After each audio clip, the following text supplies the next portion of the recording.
दोस्तों, आज हम लेह से बाहर निकल के तुर्तुक जाने वाले हैं और रास्ते में आएंगे दो पड़ाव, खारदुंगला और दिस्कित। और रास्ता भी इतना सुंदर है कि खुद मंजिल बन जाएगा।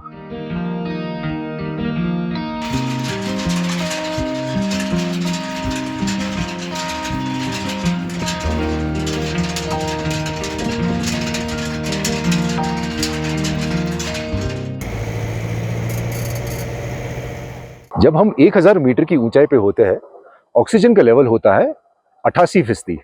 जब हम 3000 मीटर पे होते हैं, लेवल होता है 68%। और जब हम 5500 मीटर पे होते हैं, तब लेवल गिर के हो जाता है 47%। अब हम जा रहे हैं खारदुंगला, जो है 5400 मीटर यानी 17500 फीट पे।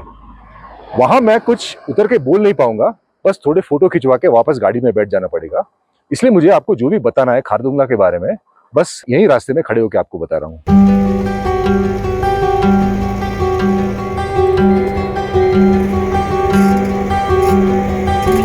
खारदुंगला नुब्रा वैली का द्वार है। ये खोला गया था 70 और 80 के दशक में टुकड़ों टुकड़ों में। जब ये खुला था तब ये दुनिया का सबसे ऊंचा पास था। अब और भी पास खुल चुके हैं जो खारदुंगला से ऊंचाई पे है, लेकिन इसका मतलब ये नहीं कि खारदुंगला की प्राकृतिक सुंदरता जरा भी कम हो चुकी है। कई लोग इसे खारदुंगला पास कहते हैं। अब ला का अर्थ ही पास होता है तिब्बती भाषा में, इसलिए या तो आप इसे खारदुंगला कह सकते हो या तो फिर खारदुंग पास।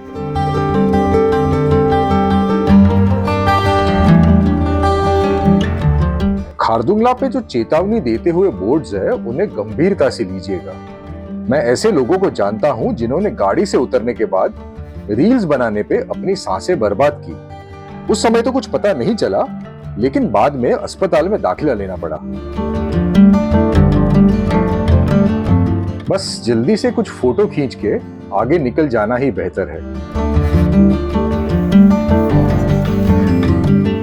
हाँ, यहाँ वॉशरूम का प्रबंध तो है, लेकिन फर्श बहुत फिसलाव है बर्फ के कारण, इसलिए इस पे निर्भर मत रहिएगा।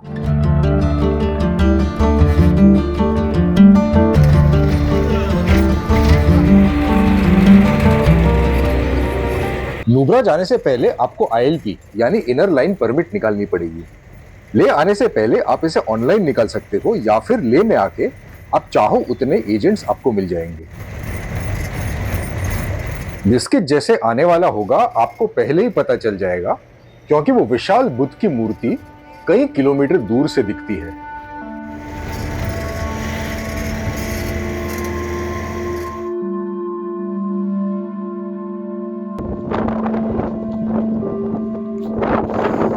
दोस्तों, यहां भी मुझे वॉइस ओवर का सहारा लेना पड़ेगा, क्योंकि हवा इतनी तेज थी कि माइक में कुछ भी रिकॉर्ड करना संभव नहीं था।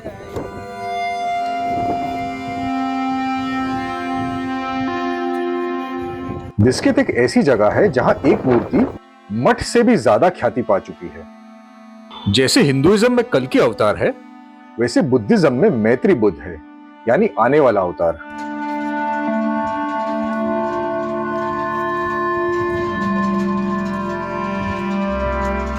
इसी मूर्ति की छवि से लद्दाख के टूर पैकेजेस आज बिकते हैं।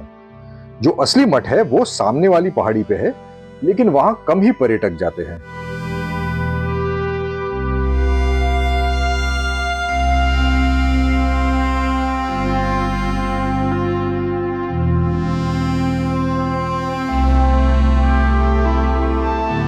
ये मठ बना था 14वीं सदी में, लेकिन इसके साथ जो नाम जुड़े हैं वो मेरी समझ के बाहर है, इसलिए मैं उन्हें दोहराऊंगा नहीं। बस इतना जानना जरूरी है कि ये येलो हैट समुदाय का मठ है।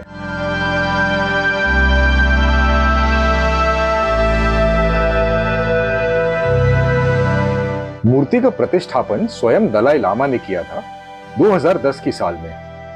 मूर्ति 32 मीटर लंबी है और इसे बनाने का पैसा स्थानीय लोगों ने दिया था।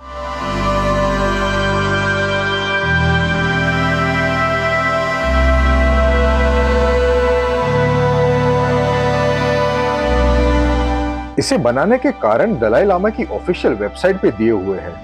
उनमें से एक कारण है कि नुब्रा वैली में इंडिया पाकिस्तान के झगड़े ना हो, और जब से मूर्ति बनी है तब से हुए भी नहीं है।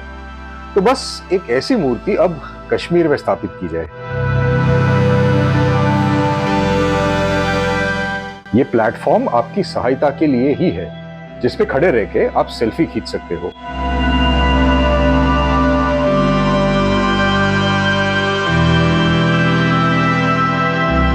क्योंकि ये चैनल मुझे अलग अलग धार्मिक स्थलों पे लेके जाती है, मुझे एक बढ़ता हुआ ट्रेंड नजर आ रहा है। जहां लोगों को छोटे पत्थर मिल जाते हैं, वहां पिट्ठू के खेल की तरह पत्थर का ढेर बना देते हैं और मन में ही कुछ ईश्वर से मांग लेते हैं। इसमें गलत कुछ भी नहीं है, बस इतना जान लीजिए कि इसके पीछे कोई भी धार्मिक महत्व नहीं है। हाँ, आज नहीं है, लेकिन आज से 50 साल बाद ये प्रथा बन जाएगी और उसके साथ एक पौराणिक कहानी भी जुड़ जाएगी। बाहर निकल के ऊपर से नुब्रा का ठंडा रेगिस्तान देख लेते हैं। ये इतनी बड़ी जगह है कि अब इसे एक अलग जिला घोषित कर दिया गया है। नुब्रा एक तिब्बती शब्द से आता है जिसका अर्थ होता है वैली ऑफ फ्लावर्स।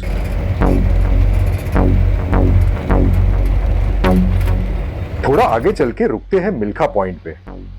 यहाँ देखने जैसा वैसे कुछ भी नहीं है, बस इतना कि यहाँ भाग मिल्खा भाग की शूटिंग हुई थी और मुझे शूटिंग लोकेशंस देखने का शौक है। जब आखिर में नुब्रा पहुंचे तब बारिश ने पानी फेर दिया था। नुब्रा के रण में एक्टिविटीज होती है, लेकिन कीचड़ जमा होने के कारण सब बंद था।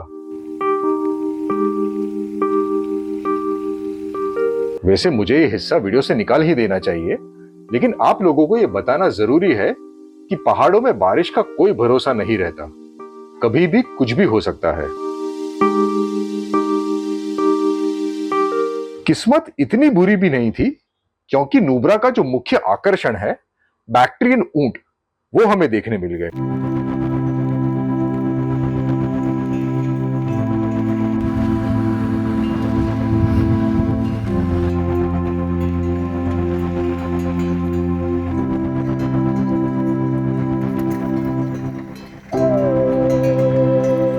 सिल्क रूट जब लद्दाख से गुजरता था तब ये 2 कुबड़ वाले ऊंट सामान उठाने में काम आते थे। 1962 में जब चीन के साथ युद्ध हुआ तब कुछ जानवर यहीं छोड़ दिए गए और तब से लेकर आज तक ये पर्यटकों की सेवा में कार्यरत है।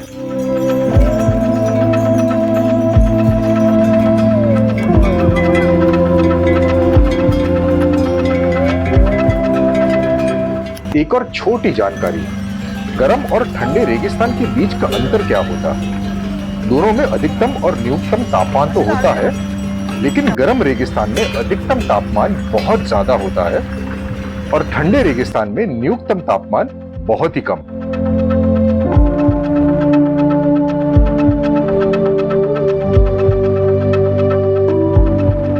अगर आप नुब्रा में एक बजट होटल की तलाश में हो तो ट्रैवलर नेस्ट को चुन सकते हो। कमरे और सर्विस दोनों हमें पसंद आए।